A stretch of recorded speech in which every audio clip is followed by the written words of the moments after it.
I was Ariel just talking about that. Hawani tweeted it. That's what Josh is responding to. Josh is obsessed with Ariel Helwani. He's more obsessed with Ariel Helwani than you. Who's that?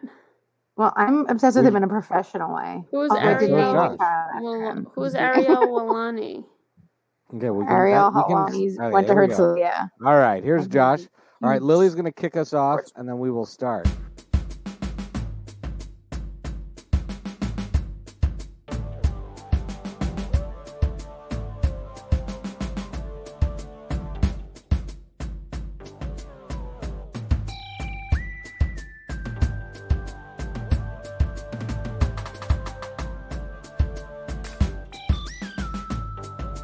Here we are, and welcome to another episode of the Friday Night Movie Podcast with a special quick guest, Joshua, Senor Complaints, or as they say, Senor Quejo. Crew. Is that really how you say complaints? That's a new Yeah. one for me. Quejo, yeah. A quejo is a complaint.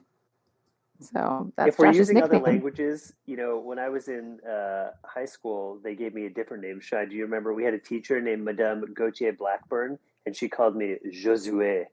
That's a great name. I was like, Love that. why are you calling me Josué? It sounded like Jesus. Because in Spain, Josh is Josue, which I've heard too.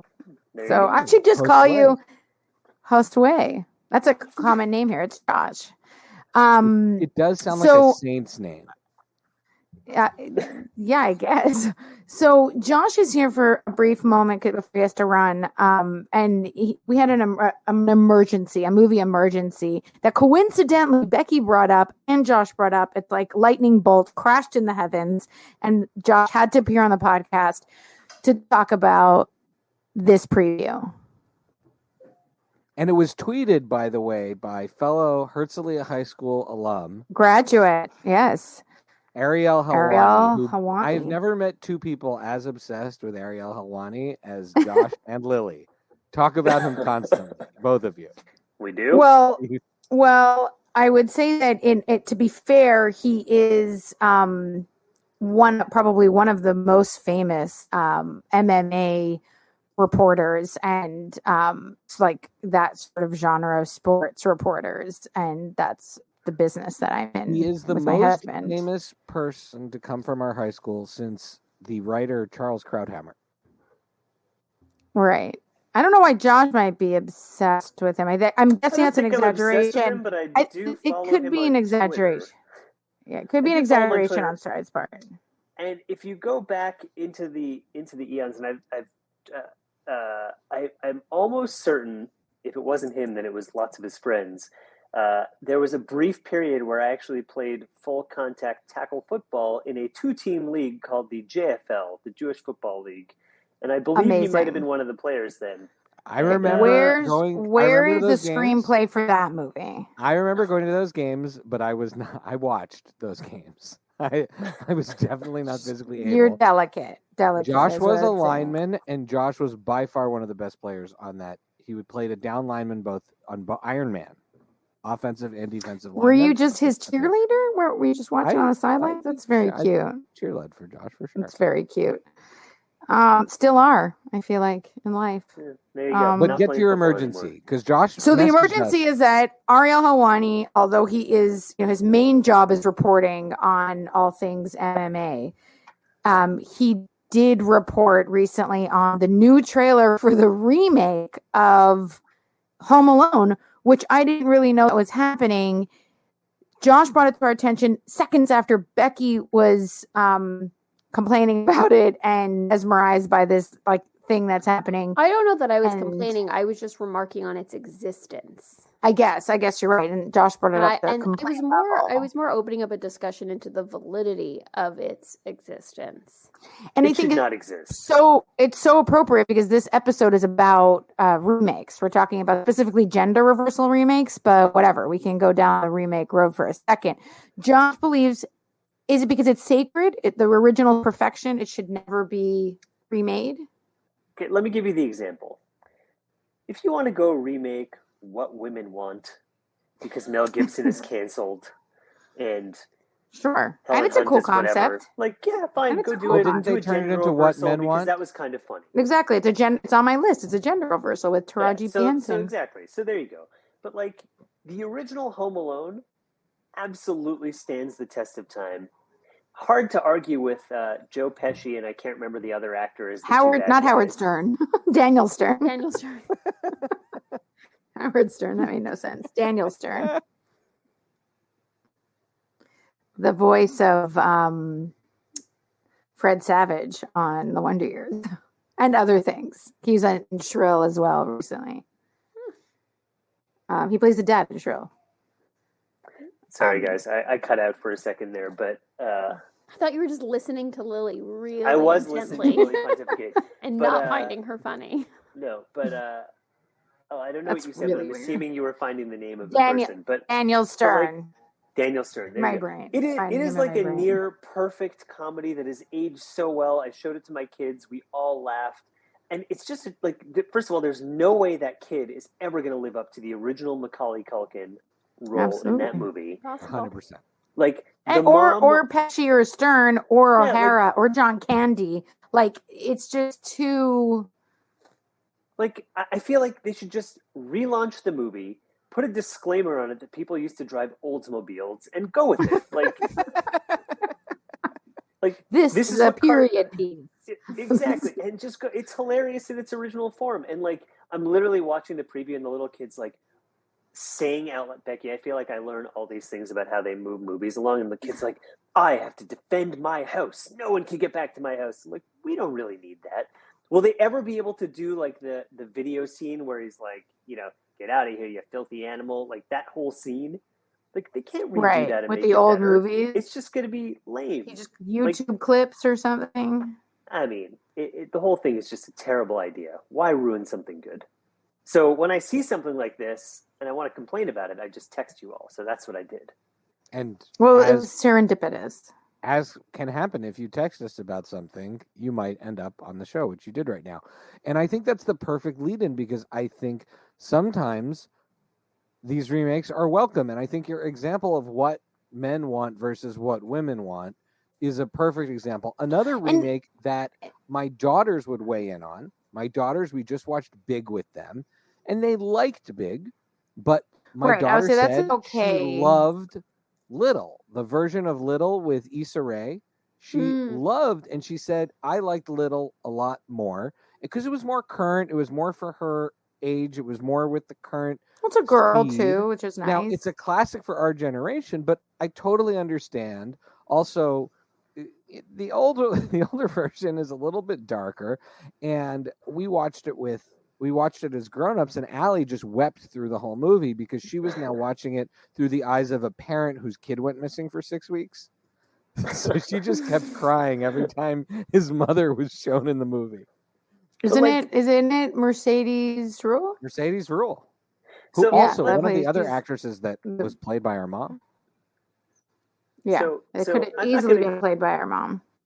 I'm not going to say that Home Alone stands the test of time as like one of the greatest movies from our childhood, but I feel like it's pretty pristine as a great movie. Like, are we really going to see the remake of Goonies? They're probably remaking Goonies. Like, do we really need the remake of Raiders of the Lost Ark? Like, those are movies that you shouldn't touch. I think Goonies, Back to the Future, and the original 3 Indiana Jones, although the second one is kind of meh, but the original Indiana Jones aren't really being touched. They are making a 5th Indiana Jones. Maybe it'll make up for Kingdom of the Crystal Skull. But I don't think we should ever have Indiana Jones without Harrison Ford. I think that Han Solo movie proved that for us. So I guess that's my point. And I do have to jump off, guys, but I'll leave you with those thoughts. Like, some things just shouldn't be messed with. Well, I will say this before we go, Josh, is there a gender remake that you liked or loved or one that you'd like to see? Because I like the example that my daughter gave of Little, that for her, that one played very well for her. So here, I'll steal shamelessly, and it won't be a gender remake, and maybe they've already done it, but like there was a fabulous Malcolm Gladwell podcast where they sort of revisit all the things that are wrong with The Little Mermaid. Like, I would love to see them remake that with the proper ending without teaching people all the terrible lessons in that movie. Well, the original ending of The Little Mermaid, as Hans Christian Andersen wrote it, the mermaid dies. Like she becomes part of the ocean. Well, it's a much darker story. Yeah. So I'm going to plug the Malcolm Gladwell podcast where they actually cast like Meryl Streep and other people to redo the ending as it properly should be. But like that's one where, hey, there's a real reason to redo it. Like if you actually go back into what all the messages are from the cartoon, it's pretty terrible. Like, okay, well maybe this new version that's coming will be better. Probably not. The same people that are doing that just remade Home Alone. Or just my thinking, which is that certain stories can't be saved. You're not gonna fix Cinderella. You might not be able to fix Little Mermaid. Yep. You know, not in the Disney way. So I didn't love this Little Mermaid's an uphill climb. But like I didn't love the new Ghostbusters movie, but I loved all those actresses and it was fun. It felt like a different movie to me. Like that's fine. Well, I think that's the key with the remake, and this is the problem with Home Alone, is that they could have maybe done something with a gender swap, not just Ellie Kemper. It's not good enough just to move it to London. Didn't one of the Home Alones happen in another city, anyways? I think it's New York. No, New York. Right. Yeah. But so I think that like the part of the major issue is. If you do something more, take it a step further, like Ghostbusters, change the whole cast, change it to women or people of color or something that's more current, then that's maybe a little bit better. But to Home Alone, there's just some things you can't touch. So, and Ghostbusters sadly wasn't great, but But I don't think that was. I don't think that was because they switched the genders of the characters. No. The movie itself. Those people are perfect. Yeah, and those actresses are perfect. They're perfection. Yeah, the story was just kind of weird, and the aesthetic was kind of weird. But right, and it's not good enough. And it's not good enough just to put like a few funny Chris Hemsworth, like I'm a dumb secretary scenes in. Like you need to really work that script. The issue with more. that one is that it wasn't tied enough to the original property, which is so beloved. I think they should have made it in the universe, which is what the new one is supposed to be, right? So I think they should have made it actually related to the original Ghostbusters. That's my issue with that one. It should have been less about that. That's my issue with that one, is that one just the story wasn't good or Ghostbusters-y enough. But everything women had were the best part of that movie. Well, we still have Josh. I'm going to run down my list of gender reversal remakes. And I got like 1 minute before I leave 1 minute. Meeting, so. Okay, quick, and tell me if any of these were good for you. Okay? The one we're going to talk about specifically is He's All That this episode. I'm assuming you haven't seen that. The She's All That gender. I've seen She's All That, but not He's All That. Well, so it's the same movie, just switched the gender of the main characters. When someone puts glasses on and then takes them off and they're either... They have long hair. This guy has long hair. No, he has long hair and they cut his hair. They cut his hair. Because in the original, she just takes off her glasses. And she's a supermodel. Right, exactly. Okay, so we have Little, Ghostbusters, The Next Karate Kid with Hilary Swank, and the great Chris Conrad, who's now obviously my favorite actor. That's right. and Mr. Miyagi. Overboard. Life of the Party with Melissa McCarthy is actually back to school with Rodney Dangerfield. Ocean's 8 with Kate Blanchett. I have literally watched none of these because the original's just fine. What Men Want, The Hustle, which is Dirty Rotten Scoundrels, Splash, which no one has seen yet because it's in production, but it's Jillian Bell and Tatum as the merman. So Channing Tatum as the merman. I honestly, that is the one I'm most interested in. And Jillian Bell is Tom Hanks. That's amazing. I think I'm literally just not interested in remaking what were good movies, like Dirty Rotten Scoundrels. That is an amazing movie. I definitely would like to see those two teamed up for Splash. So I'm willing to entertain a remake if that's what you're throwing at me. Channing Tatum as a way of sending himself Channing Tatum as a is merman. Hilarious. I mean that's good.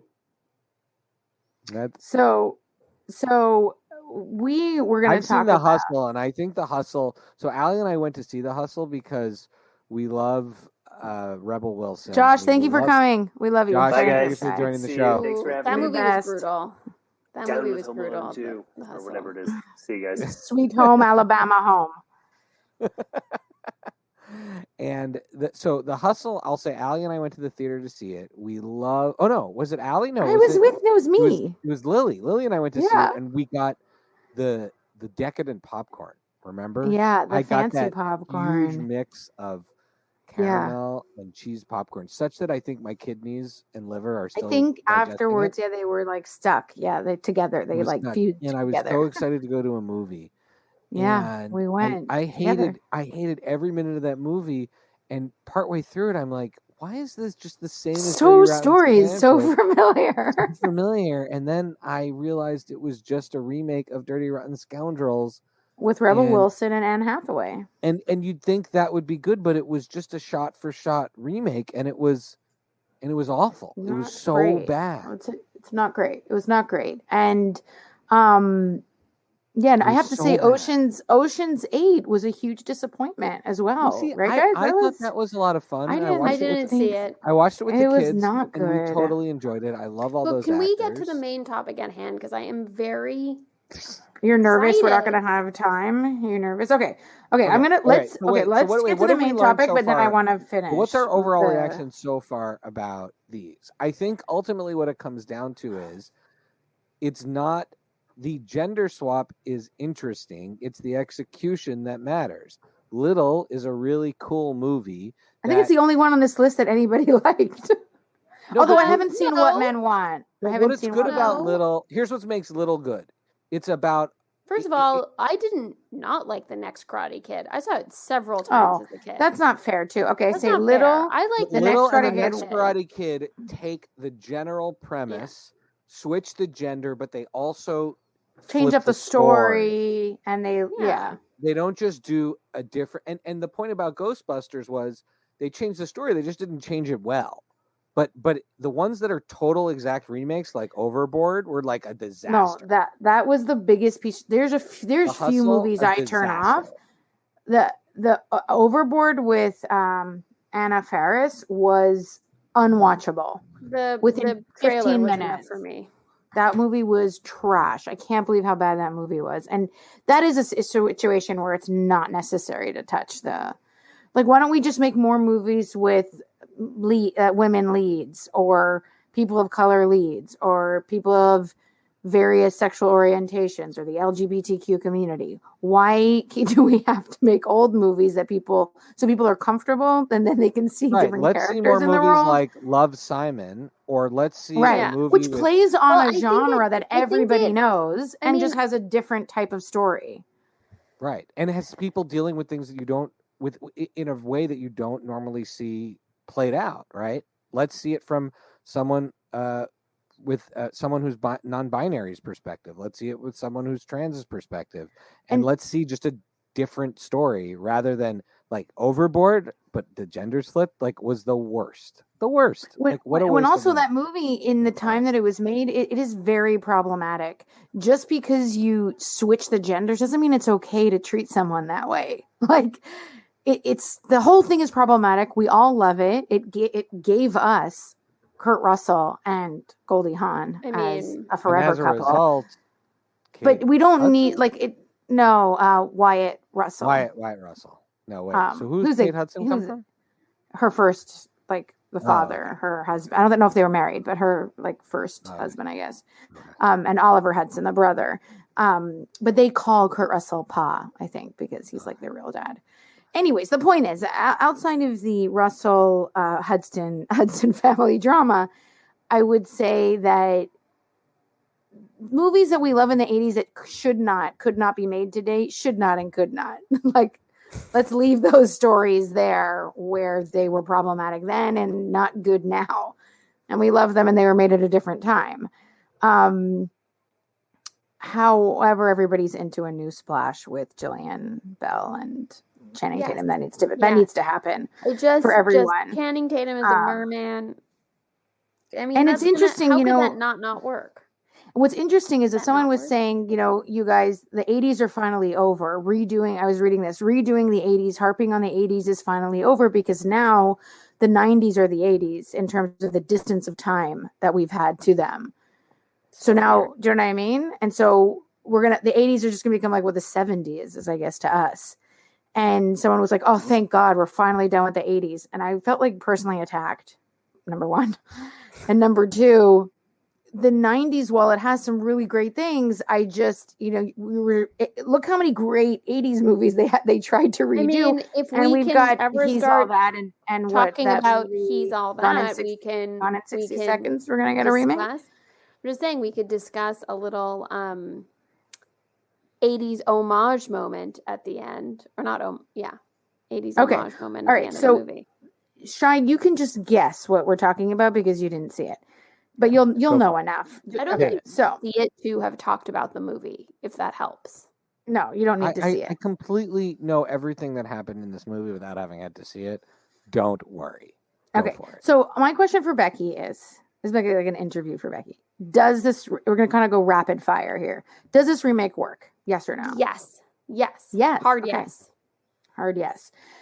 They reversed the gender and changed the motive to make it less disgusting. So they recognized clearly. What was the motive in the first one? The motive is that he takes a bet for Matthew Lillard. It's still a bet. Of course, it's from Matthew. True. Lillard. Oh no! You know what they did in this one, which is her college. So about what they do in this one.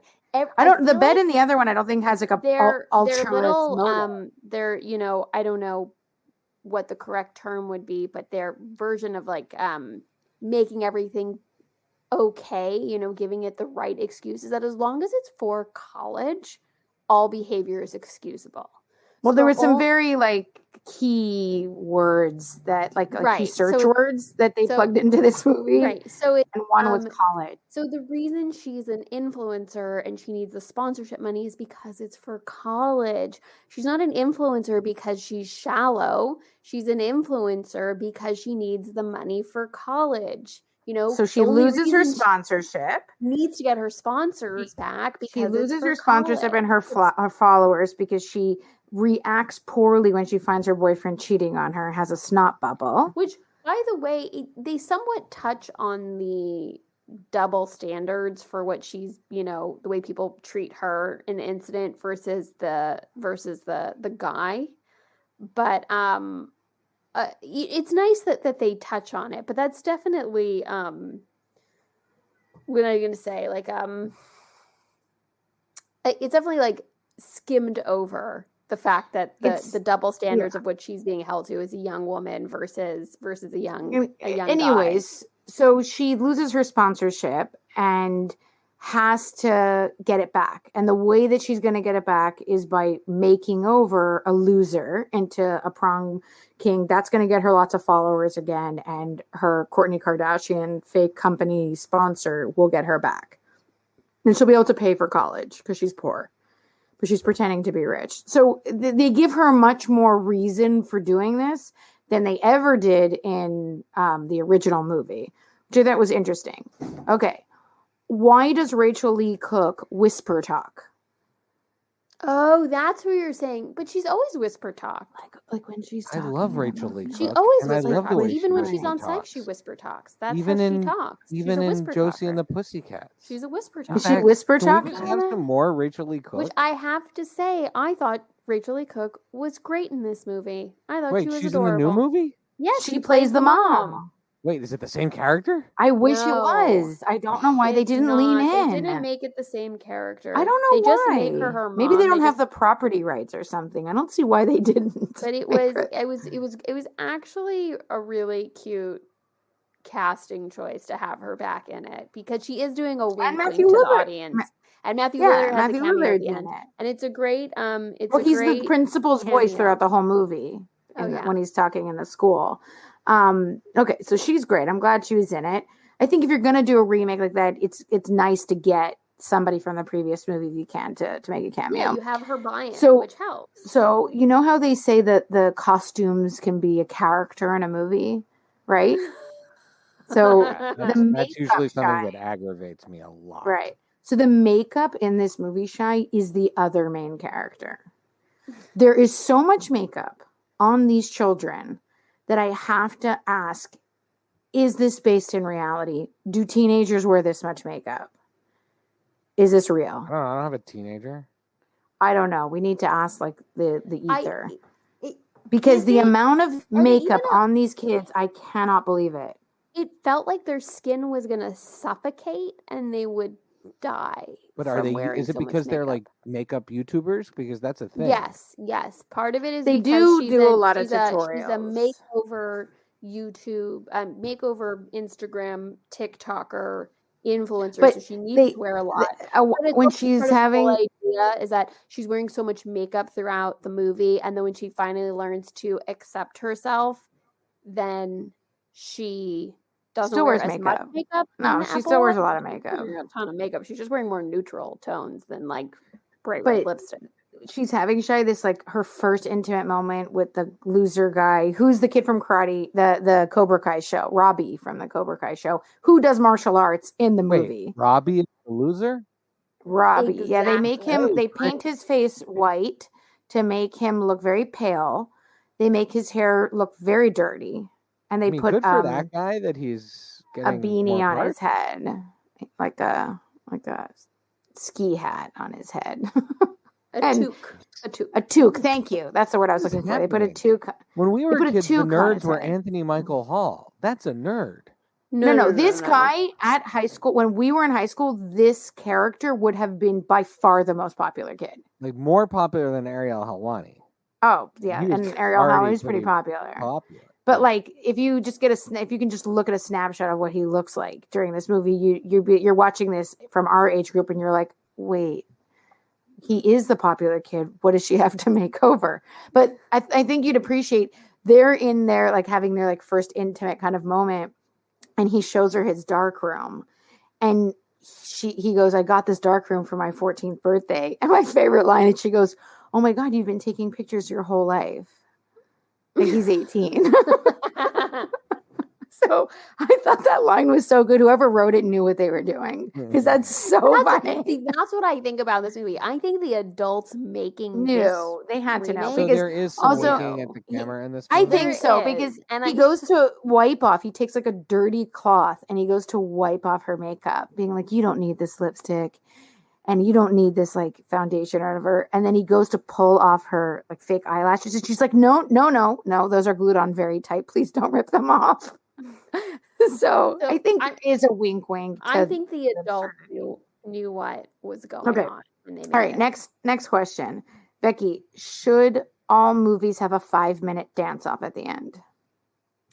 All movies? Absolutely not. And the only reason this is acceptable in this movie is because it is a remake of She's All That, which has a completely unexplained choreographed dance scene. And at least they make this a dance off, like a competition at the end. So they try to actually give it a little bit more reason to context. It. But the reason, again, that it is acceptable is because you have Matthew Lillard just going, "I don't know why this is a thing, but these kids have decided it's a thing, so we're going to do this." Well, I mean, dance-offs are a great movie convention, so I don't think a dance-off is inappropriate ever. You haven't watched this There's a lot of arm dancing in this dance-off. There's an exceptional amount of dancing with their... Okay, yes, Shai, that's one of the moves that is often repeated. There's a lot of flailing of arms. Break-In and Break-In 2 Electric Boogaloo, when there are dance-offs, there's clearly rivaling dance groups, each with their moves, and they take turns, and they get up in each other's faces. Yeah. This is a dance-off that could have only happened the way it did because they choreographed it together as a single team. Because the inter-dancing moves... Well, make have you no seen sense in a dance. The High School, the musical, the movie musical? No, my kids are still too young, and I'm still too old. There's a lot of. Just come over to my house. Also, I think the movies are actually called High School Musical, which I don't understand at all. Not High School. My kids get so mad at me. I call it the High School, the musical, the movie, and they get very mad. High School. It's just High School Musical. Because it's like a High School Musical that you'd go see. Then why like is it called the High School Musical or the? Because it's a musical. It's just called High School Musical, right? So like Counting Crows is Counting Crows, not the Counting Crows. Not counting the crows either. All right. Fair. Okay, last one. Should all movies have bloopers? Because this movie ends with bloopers. All movies should have bloopers and epilogues. Not enough. All comedies. I don't think Denial should have had bloopers. No, but I mean, but it should. It may be. But it should have. Here's the problem I have with bloopers, and I do love bloopers. And Mom, and just think of Mom sitting on the couch giggling while she watches bloopers. Who doesn't want a blooper reel? And Mom saying, though, and this is a real deep comment though when you think about it, and Mom saying, "This is the best part of the movie." If it is, make a better movie. Then you do have, but then sometimes though you think about that and you're like, "Oh, this movie really." Why'd I sit? Good. Should have just fast forwarded to the end. Yeah, why did I sit through this movie? All right. Because old school has bloopers, right? And they're hilarious, but the movie's hilarious. Yeah, I mean, it's a tough challenge to have your movie stand up above and beyond the blooper reel. The movie, that movie that we love, Lost and Found, with David Spade, love that movie. Has that random musical. It's like a musical blooper scene, where they basically groove is in the heart for a while, like at the end of it's something about Mary. Bring It On. Oh, Bring It On. Yeah. That in Lost and Found, it's Groove is in the Heart, whatever that song is. It's Mickey and Bring It On. Yeah. I mean, again, a fantastic 90s. No. Bring It On. That's so good. Don't remake Bring It On. That movie. They will. I think it has been remade twice. I bet if you did the research, it's been remade. Or do remake Lost and Found with the same cast. Let's just have a sequel. Sophie Marceau and David Spade. David Spade now. The most realistic couple to ever grace our screens. As long as there is a Neil Diamond sing-along scene with Martin I'm Sheen. happy. You know what I need to be happy in a movie. My general feelings about She's All That, He's All That is much better than the original. I actually am not a fan of the original. I think this one's much better. The original's pretty gross. This one's not. I would qualify this as a rent. I'm not like going bananas over it, but it was like a solid Netflix one-time renter. And the young woman that played Paget is Addison Rae is not particularly memorable. Her name is Paget. Shut. That is the name of the character. Well, Paget Brewster is a pretty cool comedian, so that's kind of neat. I didn't know that was a name. She was fine. She was fine. There's things I really liked about her as the choice for the lead, and there were things that I were like less enthusiastic about, but I would say it worked within the context of the movie, and the rest of the cast was really great. It is like a solid, fun rent, and I give this an approval as far as a gender swap remake. This does get a Becky Corman endorsement. I agree. Endorsement for a remake. All right, hardly going to be the buy of the week, but it is. No. But this is. But all right. Once I get you guys to see my Rex for this week, we might have a new buy coming up. I'm very excited to see the movies very excited for this week. All right, let's shuffle on over to our. Oh, go ahead. Okay, I thought I was hosting, but that's fine. No, keep hosting. Sorry, I thought you wanted me to take the end, but we're not at the end, I guess. Go ahead. Lil. No, we're not. Let's not shuffle. Let's boogie on over. Let's dance off on over, if you will. Let's dance on. Well, we're having our dance off right now for who's in charge of this podcast. Go ahead, Lil. Episode. I guess you did the choreographed hand moves first. Yeah, the dance arms. And what you been watching, Shai? I have. So we had a little staycation with the fam. Took a night at a hotel, rocking those points. All those points we've been racking up from 2 years living at home. And we stayed down by the wharf in Washington, D.C., the Southwest waterfront, which our kids love, and just walked around and sat in the hotel and watched movies. It was really an ideal vacation for me. And we watched a ton of Parks and Rec, which we've been watching with the kids lately, which they love, which has been an amazing experience. They're learning about leadership in government and the growth of characters, and it's been an amazing journey, and it's also hilarious. They're laughing so hard.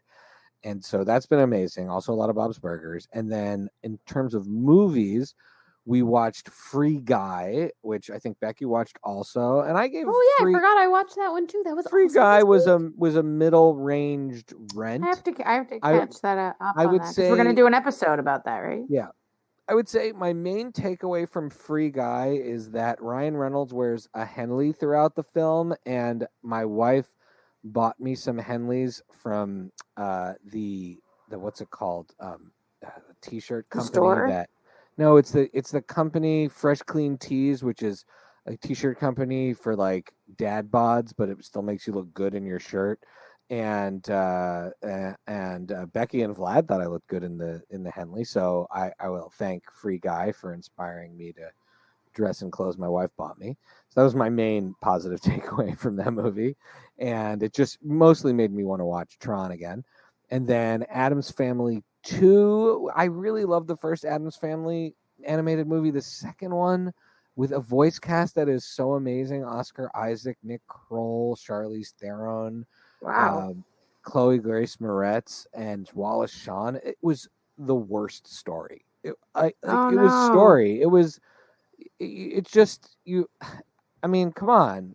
Like, how can you just blow story? But I guess they just weren't trying, I guess. I don't know. It was just seemed like off the shelf, dopey animated film kind of stuff that they could. It's the Addams Family. It's a really rich, funny, dark property, and they didn't even like Hotel Transylvania, which is also a kind of a dark, funny property.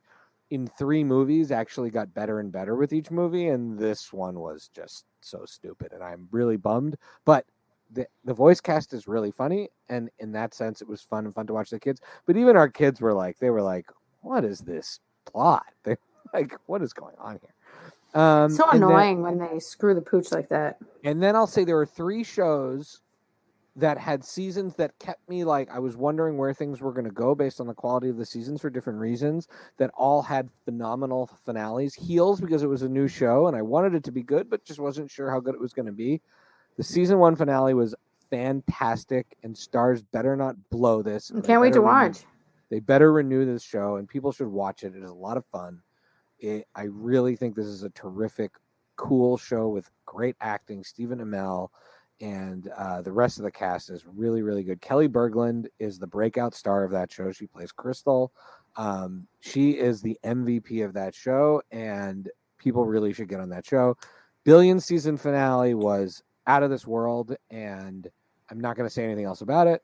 And Ted Lasso season finale was fantastic, and what I thought was a season that was all over the place, really, it makes a lot more sense because they had already renewed it for season 3 when they made season 2, and the end of season 2 really reminds you that, like, oh, they've really been just setting up a lot for season 3, and I thought the season 2 finale was just fantastic. And so, because it's almost like an Empire Strikes Back, like it's really just like leaves you wanting more, but also brings together all of the threads. So those 3 season finales were just, that's how you end a season.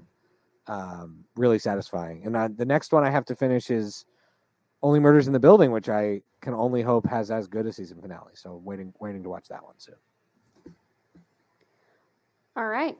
So I also had, I don't think anyone could ever have as big of a week as Shai when it comes to watching stuff. But no, Becky, I have to say, did a really good job. Becky is my MVP of the week when it comes to watching things. I did tip my hat watch to you, Becky. Free Guy. I did watch Free Guy first. I also finally, I'm kind of like going back, and I've been watching the new season of Great British Baking, which is a couple episodes are out. It's being released week by week. I just always highly recommend that. For most people, they watch it and it's to like bring the stress levels down, calm down at the end of the day. I watch it like it's a full contact sport. So if you're going to watch Great British Baking with me, get ready for me to be shouting at the TV and throwing things. I also, as we discussed, He's All That. One point on He's All That we didn't get to, though, Lily, was the incredible product placement, which is beyond hilarious throughout the whole movie. Ooh, this movie paid for itself. Of any particular brand? For the road. What? Any particular brand? KFC, Pizza Hut, Old Navy. That's awesome. It's really funny. There's like funny stuff like that. There's a lot. The cars that they drive, it's a lot. So much. And then I got to watch. I had my own little night away to myself to just like recharge the battery. Becky staycationed on the other side of town. I staycationed on the other side of town. And I watched back to back. I watched part 1 and part 2 of this horror comedy called The Babysitter. It stars Samara Weaving. Depends. If you're from Montreal, it's Samara. But if it's who we love from Ready or Not. And I first saw her in Ready or Not, which is a horror comedy, and was reminded, well, I don't like horror. I do love horror comedy. So this is fantastic horror comedy. It stars Samara Weaving, Robbie Amell's in it, who we love from Upload. Ken Marino, brother of Stephen Amell from Heels. Ken Marino is in it. He's so funny as always. He's so funny. And then the woman that plays his wife, I looked up her name. You will recognize her face from so many stuff. The actress is Leslie Bibb. She's very funny as well. She's got like a bunch of other actors. Bella Thorne is in it. Who is Bella Thorne? Is she a singer or an actor? Both? She's a Disney star that then became a more like controversial figure, kind of like Miley Cyrus. Well, then this is a great part for her. And then she was blamed for bringing down the whole fan thing. OnlyFans. What is that? You should watch that Hulu documentary on OnlyFans. Is really interesting. It's her fault. It's not nice. No, it's not her fault. She joined it as a celebrity and not her fault. Notoriety, but also the argument is made that she kind of took away from the original creators. It's kind of like when celebrities go and start podcasts. It helps raise the notoriety of podcasts. She's in this movie. And all of these characters appear in the, I don't want to ruin it, but let's just say, yeah. And then Hannah Mae Lee is in it, and we know her from Pitch Perfect, and I think she's also in Patriot. She plays the puppeteer. In Patriot. Yes. She's great. She's so funny as always. And then the main character who I'd never seen before, but he's in both. He's great is that he plays the same, he's in both movies, and he's like a little kid in the first one. He's like 12 or 13. And then the sequel takes place a few years later. So now he's in high school, and it's great that it's the same actor, this kid, Judah Lewis, who was great. And I love the first one is really something special. And I have to say, as far as the sequel goes, I think it really does hold up as a sequel that delivers. Awesome. I definitely liked it. I'm curious for you to see it so we could talk about the ending of the sequel. I will watch these. But I definitely they're both on Netflix and so much fun if you like that sort of thing. And especially I think Ready or Not is still a better crafted film, but these were really, really strong. So that's what I've got. Am I forgetting anything? Cool. Oh, I started Money Heist. That first episode of the new season. Oof, I bled it. I barely made it through that. I think I gotta sell. I just can't imagine where it's gonna go from here. So yeah. All right. Well. So I thought I had a busy week, and then I hung out with you guys. So I managed to watch A Quiet Place 2, which I highly recommend. I think it's really difficult to do sequels. It's nearly impossible to do them well. And I think bravo, Krasinski. I think he did a great job. I thought it was a fantastic sequel. It's a solid rent. And like in these times, what more do you want than a solid rent?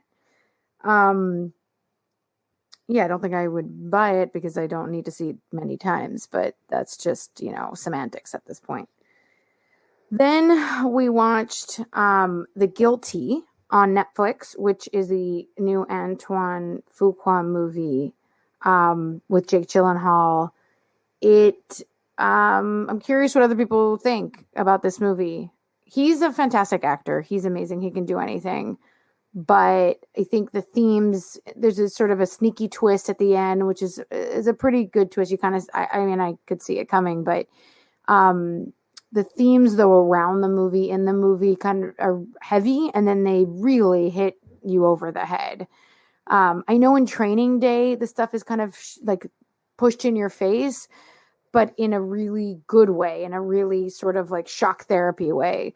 This just feels a bit heavy-handed and maybe, I don't want to say lazy, but sort of like forced way. But if it's a suspensey kind of political, like with like interesting themes movie, if you're into something like that. Not the best movie ever, but I think it's a renter. Then we watched a Spanish series of 6 episodes, a mini series, I guess, or it'll have multiple seasons of Spanish Nazi hunters in 1962 trying to capture a like Nazis that are hiding from the war, specifically a doctor who is hiding in Spain. It was very Tarantino-ish. It was pretty good. I would just say that it was a bit odd that there's very little talk of Jewish people. So to watch a post-World War II Nazi hunting movie, and the people were in concentration camps, but it is important to talk about the stories of people that there were a lot of people that were killed and tortured and in concentration camps that weren't Jewish. But there was something about it that was a bit weird to me, that not much of that came up, except like when there was one rant about somebody being like, well, the Spaniards were stronger than the Jews. They weren't afraid or something. I was like, wait, what is happening here? That was a little bit weird on the message. A little myopic. But I guess they're playing to their audience. I don't know. It was an interesting story. Not sure I can fully recommend it though. And then I know I'm supposed to watch Billions and Heels and all these amazing things that Shai and I watch that we can chit chat about together. But I couldn't resist, and I started Sex Education season 3, and I am so impressed with it. It is so good so far. I'm now very nervous. How could they possibly make a season 4? And I'm worried it's going to be like those British shows where they only do 3 seasons and they quit. I'm like, please don't stop. I've been on the show from day one. I love it. I think there's no cast out there that's this diverse. And I think that's so important. So it's pretty awesome. That's mine. Shai, will you take us to the outro? Taking it home. Lily, where can people follow you? Lily, I asked you, I'm taking us home. You can follow Lily at Chichi K Gomez. That's CHICHIK and the letter K. I mean K, just the letter K, Gomez. On Twitter, GOMEZ is the Gomez part. Becky, where can people follow you? At Paper BK Princess. Lily can't seem to hear anyone because Lily is doing this on Mozilla Firefox along with the elderly. I heard something about me and the elderly. And while the rest of us use Chrome. And you can follow me at Pancake 4 Table. That's Pancake and the number 4 Table. You can follow all of us at Fry Night Movie on Twitter and Instagram. Check our show notes for the organizations we are supporting, and join us on October 22nd through 24th at Baltimore Comic Con at the Baltimore Convention Center. We are going to be with Atreyu. Right, exactly. Noah Hathaway apparently is going to be there too. And we are going to be right by the cosplay costume contest sign up. That is where our booth is going to be, which is amazing. So you can come. There's going to be tons of swag and merch, and there is going to be opportunity to be on the show. And come and join us. And with that, the theme music will kick in. And thank you for being here. Love you guys. Bye. Thank you. Thanks, guys.